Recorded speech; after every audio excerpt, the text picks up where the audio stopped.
Good morning গাইছ প্ৰিয়ংকা লগত নতুন এটা ভিডিঅ'ত আকৌ এবাৰ স্বাগতম জনালোঁ গাইছ। আজি মানে এটা আমি বেলেগ জেগাত যাম আজি গধূলালে। তো একচুৱেলি এতিয়া বৰ্তমান আমি গুৱাহাটীত আছোঁ।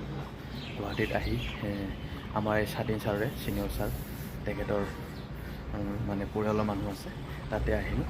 আহি মেলি গা পা ধুই দেখিছেনে ফ্ৰেছ হৈ আছোঁ। তো আমাৰ একচুৱেলি গধূলা ট্ৰেইন 5:30 বজাত আছে। তো কি কৰি থাকিম বুলি আহি যামগৈ আৰু আপোনালোকে ভিডিঅ'বিলাক চাই থাকিব। যদি ভাল পায় লাইক আৰু শ্বেয়াৰ কৰিবলৈ নাপাহৰিব। দেখিছেনে আজি কি জেগাত আহি পালোঁ চাওক।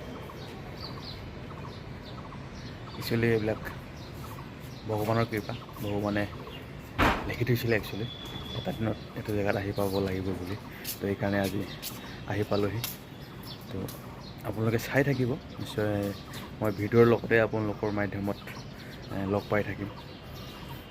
তো যদি আপোনালোকে আমাৰ প্ৰিয়ংকা ব্লগটো ছাবস্ক্ৰাইব কৰা নাই, প্ৰিয়ংকা ব্লগ 2.0 ছাৰ্চ কৰি ল'ব। দেখিছেনে গাইছ চাওক,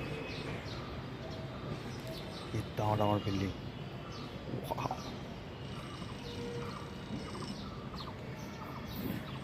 তো একচুৱেলি আমি যাব লগা আছে দিল্লীলৈ। তো আহিলোঁ গুৱাহাটীত আহি পল্টন বজাৰত নামি তো এনেকৈ ঘূৰি পকি আহি আমাৰ স্বাধীন ছাৰৰ আলহী আছে, তেখেতৰ ঘৰতে আহিলোঁ। বহুত ওপৰত গাইছে, পাহাৰৰ ওপৰত তাতে আহিছোঁ গাইছ। দেখিছে নহয় ইমান ছুপাৰ ফাষ্ট পানী দেখিছে, গুৱাহাটীৰ পানী। মইতো ভাবিছিলোঁ ইমান ওপৰত পানীটো বহুত তলত হ'ব বুলি, আচলতে বেছি তলত নহয়।